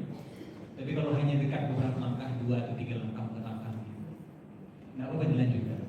Misalkan di keran A habis tiba-tiba di sebelah sana ada, itu tidak ada masalah, karena nggak ada lagi yang dikerjakan ketika itu kecuali berwudu. Tapi kalau sudah jauh jaraknya, sudah banyak yang dilakukan selain wudu, jalan, naik kendaraan dan sebagainya. Allah a'lam. Kemudian air yang dipanaskan. Tadi air yang dipanaskan itu termasuk air yang makruh. Makruh itu berarti tidak berdosa. Tidak berdosa. Tetapi kalau kita pilih yang tidak panas, yang dipanaskan, berarti itu berpahala. Jadi nggak ada masalahnya. Kalau misalkan kita dalam keadaan yang dingin di batu misalkan, panaskan dulu pakai hitam, tidak ada masalah. Tidak ada masalah. Tetapi yang paling bagus adalah ketika kita isbahul itu indal makari. Ketika kita tetap, sudah panasin biarin aja. Saya wudhu, insya Allah disempurnakan wudhunya dalam keadaan dia nggak suka. Nah di situ yang ada dari Nabi kita SAW, ditinggikan derajatnya, dihapuskan dosa. Allah wa'alaikum. Sama kita cukup baik juga, Mas. Saya kan masih banyak sekali penanya-penanya yang terkait dengan wudhu karena wudhu ini ya setelah yang sering kita kerjakan dan juga apa ya, sehingga kita masih perlu banyak apa ya, harus ditanyakan sebenarnya. Itu karena dibatasi waktu Bapak Ibu ya, sehingga nanti bisa seperti saya kira Bapak Ibu